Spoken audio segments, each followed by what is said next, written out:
নবী পাক সাল্লাল্লাহু তাআলা আলাইহি ওয়াসাল্লামের এই যে নাম মোবারক, সুবহানাল্লাহ, আলা হযরত এই নামকে যে কেন এত মহব্বত করতেন, কিতাবের মধ্যে রয়েছে বনি ইসরাইলের এক ব্যক্তি সে 200 বছর আল্লাহ তাআলা নাফরমানি করেছেন। তখন যখন তার ইন্তেকাল হয়ে গেল, ইন্তেকাল হয়ে যাওয়ার পরে বনি ইসরাইলিরা তার লাশকে ডাস্টবিনের মধ্যে ফেলে দিল। তখন বনি ইসরাইলদের সিস্টেম ছিল যারা গুনাহ করবে, আল্লাহ তাআলার নাফরমানি করবে, তখন তাদের দাফন কাফন না করে তাদেরকে ডাস্টবিনের মধ্যে ফেলে দেওয়া।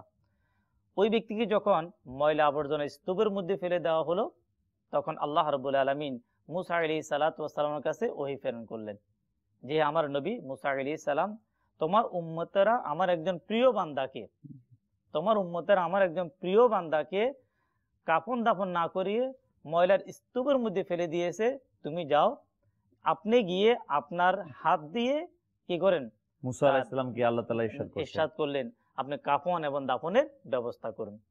যখন আল্লাহর নবী হযরতে মুসা আলাইহিস সালাতু ওয়াস সালাম তার লাশের কাছে গেলেন, দেখলেন তো এই তো ওই ব্যক্তি যে আল্লাহ তাবারক ওয়া তাআলার নাফরমানির মধ্যে নিমজ্জিত থাকতেন।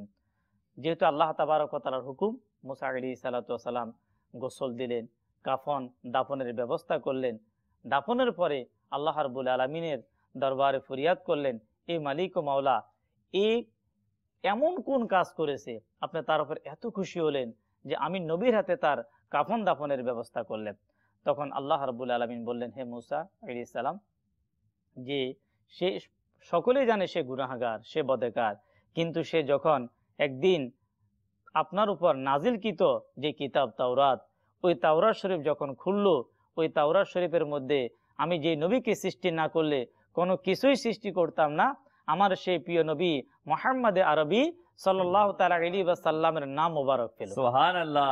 তখন সে আমার নবীর নাম মোবারককে বারবার চুম্বন করতে লাগলো এবং দুরূদ শরীফ পাঠ করতে লাগলো। তখন আমি সিদ্ধান্ত নিলাম যে আমার নবীর নামকে তাজিম করেছে, মহব্বত করেছে, নিজের চোখের সাথে লাগিয়ে নিয়েছে, তার 200 বছরের গুনাহ মাফ। সুবহানাল্লাহ।